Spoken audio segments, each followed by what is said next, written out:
নমস্কার বন্ধুরা, Prius cooking হাবে সবাইকে স্বাগত জানাই। আজকে রেসিপি কুমড়ো শাকের ডাঁটা চচ্চড়ি। এটা একটা সাবেকি রান্না। এই রান্না প্রায় সকলেই জানেন। তো আমি কিভাবে এই ডাঁটা চচ্চড়িটা রান্না করি সেটাই আজকে আমার রেসিপিতে আমি দেখাবো আপনাদেরকে। তো দেখুন, এটা কুমড়ো শাক, আর কুমড়ো শাকের অনেকটাই বড় বড় পাতাও হয়েছে কুমড়োটার মধ্যে। এটা আমার বাড়িতেই বাগানের গাছেই, তো ওটা একটু কেটে নিয়ে আসলাম, একদম টাটকা। তো এটা ভালো করে কেটে নিতে হবে। আর কুমড়োর ডাঁটার মধ্যে বেশ অনেকটা রোঁয়া থাকে, এইটা কিন্তু ভালো করে ছাড়িয়ে নিতে হবে। আঁশটা ভালো করে ছাড়িয়ে তারপর কেটে নিতে হবে। তো দেখুন, এভাবে আঁশ ছাড়িয়ে কুমড়োর শাকটা ভালো করে কেটে তারপরে নিয়ে আসছি। আর এই রান্নাটা আমি ডাল দেব, এটা মটরের ডাল। এই মটরের ডালটা আমি 4-5 ঘন্টা আগে ভিজিয়ে রেখেছিলাম। এটা মটরের ডাল দিয়ে আমি বানাবো। তো এটাকে ভালো করে মিক্সির একটা কোটোর মধ্যে জল ঝরিয়ে দিয়ে দিলাম। আর এর মধ্যে দিয়ে দিচ্ছি 4-5 কোয়া রসুন। আপনারা যদি রসুন না খান তো নাও দিতে পারেন, তবে রসুনটা দিলে খেতে কিন্তু খুব সুন্দর লাগে। তো এখানে দেখুন, আমি অনেকটাই রসুন দিয়ে দিলাম। আর দিয়ে দিচ্ছি কাঁচা লঙ্কা। ঝাল যেরকম খেতে পছন্দ করবেন সেরকমভাবেই লঙ্কাটা দেবেন। আর দিয়ে দিলাম পরিমাণ মতো লবণ। এটাকে একটা স্মুথ পেস্ট বানিয়ে নেব। এটার মধ্যে কিন্তু সামান্য একটু জল ব্যবহার করেছি, বেশি জলের ব্যবহার হবে না। আর এখান থেকে দেখুন 3-4 চামচ মতো আমি তুলে রেখে দিলাম, ওটা পরে ব্যবহার করব। আর এটা বড়া ভাজবো, তো তার জন্য এটাকে ভালো করে ফেটিয়ে নিচ্ছি।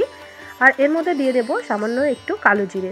আপনারা এখানে হলুদেরও ব্যবহার করতে পারেন, আমি এখানে আর হলুদ দিইনি। এটাকে ভালো করে ফেটিয়ে নিতে হবে যাতে বড়াগুলো একদম নরম আর স্পঞ্জি হয়। তো দেখুন বন্ধুরা, কত সুন্দর, একদম সুন্দরভাবে ফেটিয়ে নিয়েছি। আর এই রান্নাটার জন্য আমি নিয়েছি ঝিঙে। এখানে 2টো ঝিঙে নিয়েছি, 2টো মাঝারি সাইজের ঝিঙে ছিল। আর এখানে নিয়েছি 3টে পটল আর 2টো আলু। তো দেখুন, কুমড়ো শাকটা ভালো করে কেটে নিয়েছি আর ধুয়ে আমি এখানে জল ঝরতে দিয়ে দিয়েছি। এদিকে কড়াইয়ের মধ্যে দিয়ে দিলাম 1 চামচ সর্ষের তেল, দিয়ে দিচ্ছি 2টো শুকনো লঙ্কা আর 3-4 কোয়া রসুন। রসুনগুলো কিন্তু আমি মাঝখান থেকে চিড়ে দিয়েছি। দিয়ে দিলাম 5 ফোড়ন। এবার কেটে রাখা আলুটা এর মধ্যে দিয়ে একটু ভাজা ভাজা করে নেবো। যেহেতু আলুটা একটু সেদ্ধ হতে সময় লাগে, তাই আলুটা আমি আগে দিলাম। আলুটা দেখুন একটু ভাজা ভাজা হয়ে গেছে। এবার কেটে রাখা ঝিঙে আর পটলটাও দিয়ে দিলাম। আপনারা চাইলে এখানে বেগুনেরও ব্যবহার করতে পারেন, আমি বেগুনের ব্যবহার করিনি। আমি খুব একটা বেগুন খাই না, তাই এখানে আর বেগুন দিইনি। বেগুন ছাড়া ঝিঙে দিয়েও কিন্তু এটা দুর্দান্ত লাগে খেতে। তো এটা ভালো করে নাড়াচাড়া করে একটু ভাজা ভাজা করে নেব। তারপরে দিয়ে দেবো কেটে রাখা কুমড়ো শাকগুলো। তো দেখুন, এটা ভাজা হয়ে গেছে। এবার কুমড়োর শাকটা দিয়ে দিচ্ছি।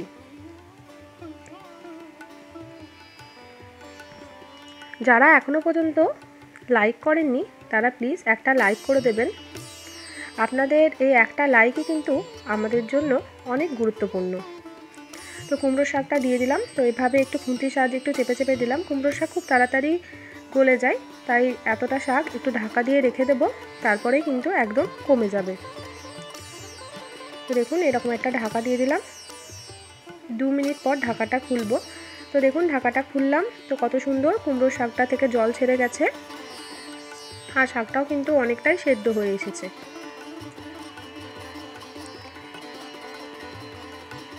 এর মধ্যে এবার দিয়ে দেব পরিমাণ মতো লবণ আর হলুদ। প্রথমেই আমি হলুদ দিয়ে দিলাম, এরপর দিয়ে দিচ্ছি লবণ। লবণ হলুদটা ভালো করে এই শাকের সঙ্গে মিশিয়ে দিতে হবে। এই রেসিপিটা থাকতে গেলে 1 থালা ভাত এমনিতেই খাওয়া হয়ে যাবে, এতটা সুস্বাদু হয় এই কুমড়ো শাকের রেসিপিটা। আপনারা অবশ্যই বাড়িতে ট্রাই করে দেখবেন। আমাকে কিন্তু অবশ্যই কমেন্ট করে জানাবেন আপনাদের রেসিপিটা কেমন লাগলো। এই কুমড়ো শাকের ডাঁটা চচ্চড়ি খেতে কিন্তু দুর্দান্ত লাগে। তো এবার এটাকে দেখুন ভালো করে লবণ হলুদ মিশিয়ে দিয়েছি। এরপর এই শাকটা অন্য একটা পাত্রের মধ্যে তুলে রাখছি। কড়াইটা ভালো করে ধুয়ে নিয়ে চলে এসেছি। কড়াইয়ের মধ্যে দিয়ে দিয়েছি 2 চামচ সাদা তেল। এবার এই তেলের মধ্যে ছোট ছোট করে মটরের ডালের বড়া আমি ভেজে নেবো। আগে যে ডালটা ভালো করে ফেটিয়ে রেখেছিলাম সেই ডালটা দিয়ে ছোট ছোট করে বড়া ভেজে নেব। বেশ মুচমুচে করে সুন্দর করে বড়াগুলোকে ভেজে নিতে হবে, যেটা খেতে খুবই ভালো লাগে। তো দেখুন বন্ধুরা, আমি সব বড়াগুলোই কিন্তু তেলের মধ্যে দিয়ে দিলাম। এবার উল্টে পাল্টে লাল করে ভেজে নেব। তো দেখুন বড়াগুলো ভেজে আমি তুলে নিয়েছি। বড়া ভাজার প্রসেসটা দেখালাম না, তাহলে অনেকটা লং হয়ে যেত। আর যে ডালটা আমি আলাদা করে তুলে রেখেছিলাম সেই ডালটা একটা বড় পাত্রের মধ্যে নিয়ে নিচ্ছি। এর মধ্যে দিয়ে দিলাম সামান্য একটু জল, দিয়ে দিলাম একটু হলুদের গুঁড়ো আর সামান্য একটু লবণ। লবণের মধ্যে দেওয়া আছে, তাও যেহেতু জল দিলাম তাই সামান্য আর একটু লবণ দিয়ে দিলাম।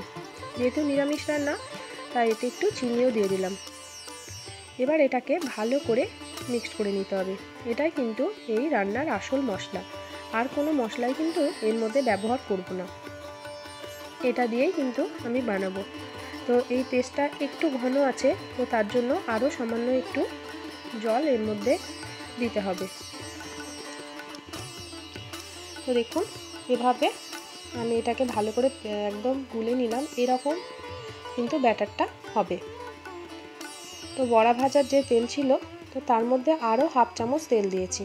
এই তেল দিয়ে এই ডালের মিশ্রণটা এর মধ্যে দিয়ে দিলাম। এবার এটা দিয়ে ভালো করে নাড়াচাড়া করব। এই সময় কিন্তু গ্যাসের ফ্লেমটা একদম লোতে রাখতে হবে, নাহলে কিন্তু ডালটা তলা থেকে পুড়ে যেতে পারে। এবার এর মধ্যে দিয়ে দিলাম কুমড়োর ডাঁটাটা, যে ডাঁটাটা আগে আমি তুলে রেখেছিলাম রান্না করে, সেটা দিয়েও ভালো করে এবার নাড়াচাড়া করে নেবো। এই সময় গ্যাসের ফ্লেমটা আমি লো টু মিডিয়ামে করে দিলাম। এটা দিয়ে ডালের সঙ্গে ভালো করে নাড়াচাড়া করে মিশিয়ে দিতে হবে। এই পর্যায়ে আপনারা একটু লবণটা চেক করে দেখে নেবেন। লবণ মিষ্টি কোনো কিছু যদি কম থাকে এই সময় কিন্তু দিয়ে দেবেন। এটা ভালো করে মিশিয়ে দিয়েছি। এরপর দিয়ে দিচ্ছি আরও কতগুলো চেরা কাঁচা লঙ্কা। যেহেতু এর মধ্যে কোনো লঙ্কার গুঁড়ো ব্যবহার করিনি, তাই এখানে কাঁচা লঙ্কা চিড়ে ব্যবহার করলাম। আর দিয়ে দিচ্ছি ভেজে রাখা বড়াগুলো। এই বড়াগুলোকেও হালকা হাতে এই সবজিটার সঙ্গে মিশিয়ে দিতে হবে। তো ভীষণ সুস্বাদু এই রেসিপিটা হয়, আর বানানো খুব সহজ, খুব তাড়াতাড়ি হয়ে যায়। অবশ্যই আপনারা বাড়িতে ট্রাই করে দেখবেন। তো দেখুন বন্ধুরা, বড়াগুলো খুব সুন্দরভাবে এর সঙ্গে মিশিয়ে দিলাম। এরপর 5-6 মিনিট মতো স্ট্যান্ডিং টাইমে রেখে এটা গরম গরম পরিবেশন করব। তো আজকের রেসিপিটা আপনাদের কেমন লাগলো আমাকে কমেন্ট করে জানাতে ভুলবেন না। আমার চ্যানেলে নতুন বন্ধু হয়ে থাকলে আমার চ্যানেলটিকে সাবস্ক্রাইব করে পাশে থাকার অনুরোধ রইল। পাশে থাকা বেল বাটনটিকে প্রেস করে অল নোটিফিকেশানটা অন করে দেবেন, যাতে নতুন কোনো রেসিপি দিলে সবার আগে আপনাদের কাছে নোটিফিকেশান পৌঁছে যায়।